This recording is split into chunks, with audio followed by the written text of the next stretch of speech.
Assalamualaikum warahmatullahi wabarakatuh. Anda rindu mendengarkan kajian-kajian dari ustadz-ustadz kita dari Aceh? Kunjungi channel YouTube Maulizul Akbar NAD. Subscribe, like, share, komen.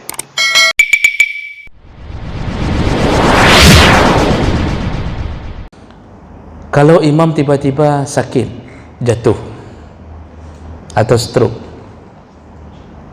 apa yang harus dilakukan? Nah, ini tergantung keadaan imam. Kalau imam cuma jatuh tapi tidak mudarat, misal dia jatuh ke samping dan kita menganggap tidak mudarat, artinya bisa kita selesaikan solat, maka selesaikan solat.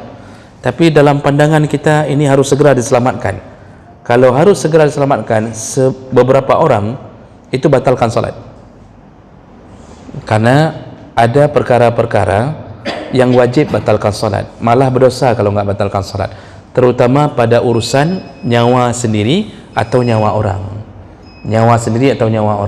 Jadi imam jatuh, kita lihat nafas imam sudah ini bahaya, beberapa orang batalkan solat, satu orang pimpin solat lagi. Jadi jangan semua batalkan, yang tolong, yang sambung solat tetap sambung. Begitu yang terjadi di masa Umar, waktu Umar dibacok.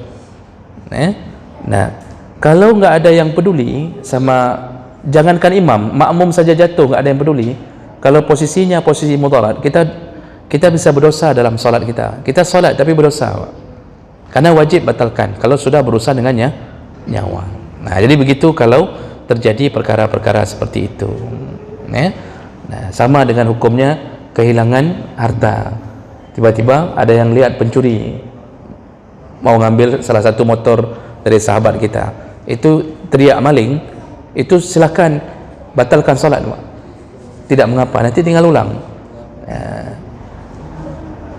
Bereskan pencuri itu dulu, dihambo dulu, baru kita batal solat lagi, begitu. Tidak mengapa, itu tidak masalah.